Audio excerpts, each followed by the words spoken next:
Upbeat, energetic music starts and then fades to the background. Hey everyone!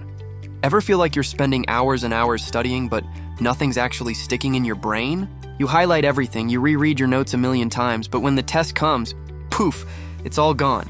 If that sounds familiar, you're not alone, and I'm here to tell you it's not your fault. The problem isn't how hard you're studying, it's how you're studying, and today we're going to fix that. So let's start with the absolute foundation of all learning. Reading. I know, read the textbook, groundbreaking, right? But most of us are just passively letting our eyes scan the words. To really learn, you need to engage in what's called active reading. This means before you even read a chapter, you skim the headings, look at the pictures, and read the summary. Get a map of the territory before you dive in. Then, as you read, don't just highlight. Ask yourself questions. Why is this important?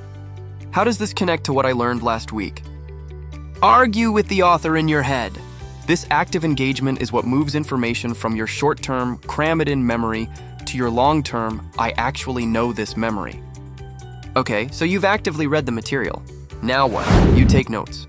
But please, for the love of good grades, stop just copying down everything the professor says or everything written in the book. That's just stenography, not learning. Your notes should be a tool for thinking. I'm a huge fan of the Cornell method. You divide your page into 3 sections.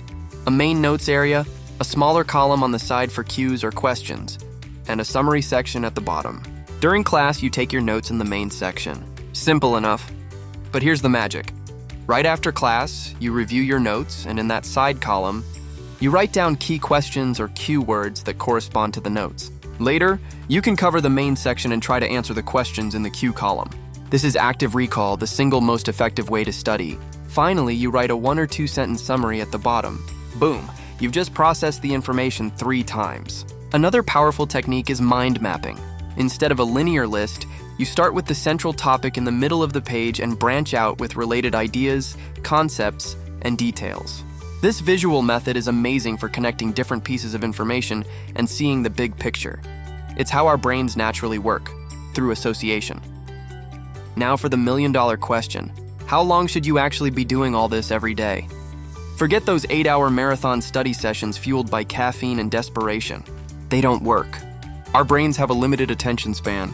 The most effective strategy is to use the Pomodoro technique. You study with intense focus for 25 minutes, then take a 5-minute break. No phone, no distractions during those 25 minutes. After 4 of these cycles, you take a longer break, maybe 20-30 minutes. So how much total time? It depends on your course load, but a good starting point is to aim for 1 to 3 hours of focused study per day. Let's say you have 3 classes.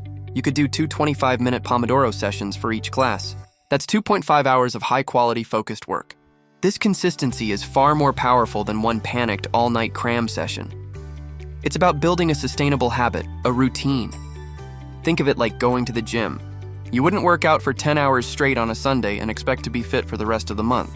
You go for an hour, 3-4 times a week. Learning is the same. It's a mental workout. So to recap, read actively, don't just scan.